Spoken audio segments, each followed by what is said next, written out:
Super TET में काफ़ी महत्वपूर्ण जो है आरंभिक पठन कौशल है। पठन एक विस्तृत प्रक्रिया है। इसमें केवल अक्षर और मात्राओं को पढ़ पाना नहीं, बल्कि लिखी हुई पूरी सामग्री से अर्थ समझ पाना भी शामिल है। क्योंकि आप ही बताइए कि जब अगर आप पढ़ बस केवल पढ़ रहे हैं और उसका अर्थ नहीं समझ पा रहे हैं, तो पठन प्रक्रिया को पूर्ण नहीं माना जा सकता है। पठन प्रक्रिया को तभी पूर्ण माना जा सकता है जब पाठक लिखित सामग्री का अर्थ समझ सके। पठन प्रक्रिया के कुछ चरण हैं। किसी भी भाषा के लिखित अंश को व्याकरण सम्मत विधि से लिखित अंश में निहितार्थ उच्चारण करना जो है पठन कहलाता है। जाहिर सी बात है, लिखित अंश में जो निहित अर्थ है उस तरह से उच्चारण करना जो है पठन कहलाता है। इसके 5 चरण होते हैं। पूर्व पठन, जाहिर सी बात है कि किसी भी चीज़ को पढ़ने से पहले आप देख लेते हैं और उसे आप पहचान जाते हैं, यही पूर्व पठन है। उसके बाद आप पठन करते हैं।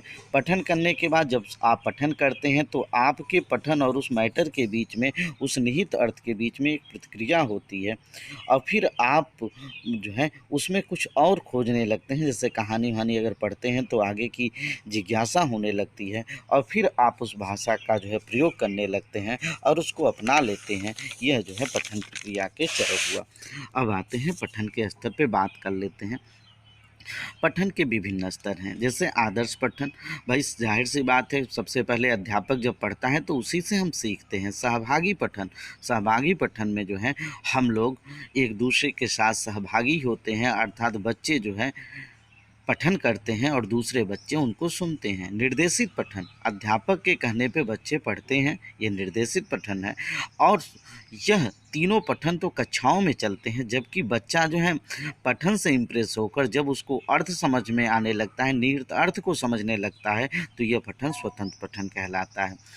जिसमें आदर्श पठन को पठन का प्रथम चरण कहा जाता है, क्योंकि अगर आदर्श वाचन नहीं होगा तो हमें पढ़ने का जो है उचित ज्ञान नहीं हो पाएगा। आदर्श पाठन के अंतर्गत शिक्षक लिखित सामग्री को पढ़कर सुनाता है।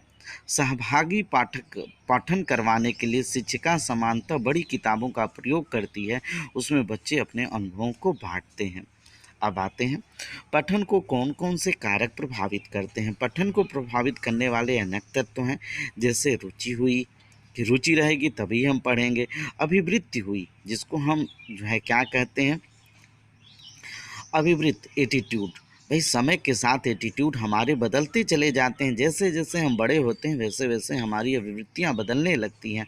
फिर ज्ञान, ज्ञान के बाद जो है संवेग, संवेग अर्थात वही जो पाठक ने लिखा है वही भावना अगर आपके मन में चलती है तब संवेग। फिर उसके बाद आपकी मूल प्रवृत्ति कैसी है और वातावरण कैसा आपको मिला है। और पठन की विषय वस्तु जो है पठन को प्रभावित करने वाले मुख्य तत्व हैं। शुद्ध लेखन के आधार, लेखन के 5 आधार हैं। पहला आधार जो है स्पष्टता है, दूसरा जो है स्वच्छता है, तीसरा जो है अक्षर की बनावट है, चौथा जो है गति है, सिरो रेखाएं।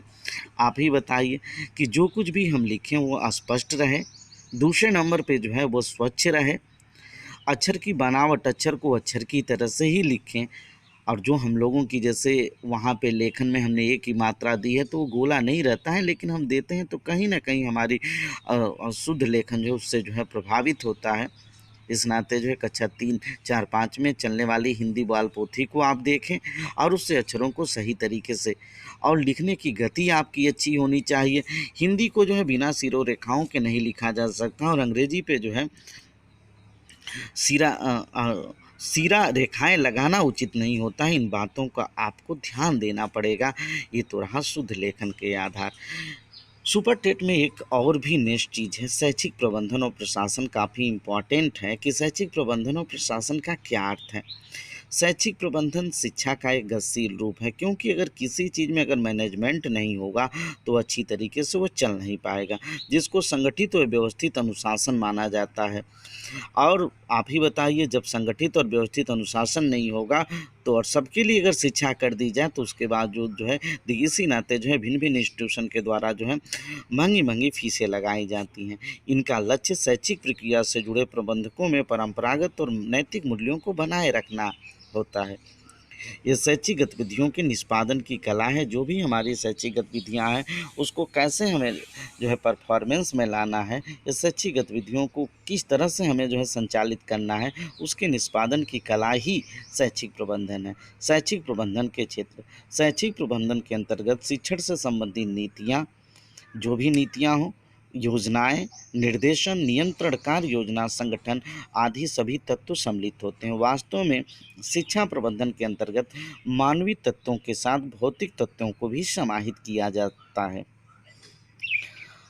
बिना भौतिक तत्वों के जो है बस केवल मानवीय तत्वों के साथ जो है शिक्षा नहीं दी जा सकती। आप ही बताइए, अच्छे स्कूल ना हो, अच्छे क्लासरूम ना हो, वेंटिलेशन की अच्छी व्यवस्था ना हो, बैठने की अच्छी व्यवस्था नहीं हो, तो उसके बावजूद जो है हमारी शिक्षा बिल्कुल जो है प्रभावित होती है। अब आते हैं शैक्षिक प्रबंधन की विशेषताएं। शैक्षिक प्रबंधन का तात्पर्य है शैक्षिक संसाधन हेतु उपलब्ध भौतिक सूक्ष्म मानवीय संसाधनों का समुचित उपयोग, जिसमें प्रबंधन के कार्य को सत्यता, निष्ठा, आत्मलगाव और विश्वसनीयता के साथ संचालित किया जाता है। यह शैक्षिक गतिविधियों के निष्पादन की कला है।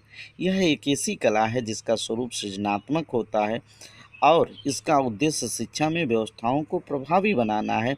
इसका प्रकृति जो है लोकतांत्रिक होता है। एक बार फिर इस चीज़ को समझ लेते हैं। शैक्षिक प्रबंधन का तात्पर्य जो भी संसाधन, चाहे वो भौतिक हो, सूक्ष्म हो या मानवीय संसाधन, उनका हम समुचित उपयोग करें और प्रबंधन के कार्य को हम सत्यता, निष्ठा, आत्मलगाव और विश्वसनीयता के साथ करें, तभी हमारा शैक्षिक प्रबंधन जो है बेटर होगा। ये और इसमें शैक्षिक गतिविधियाँ जो हैं उनके निष्पादन की कला होनी चाहिए और इसका स्वरूप सृजनात्मक होना चाहिए, अर्थात परस्पर जो है छोटी छोटी चीज़ें उसमें जुड़ती रहनी चाहिए। इसका उद्देश्य शिक्षा में व्यवस्थाओं को प्रभावी बनाना है और इसकी प्रकृति जो है कैसी है, लोकतांत्रिक है।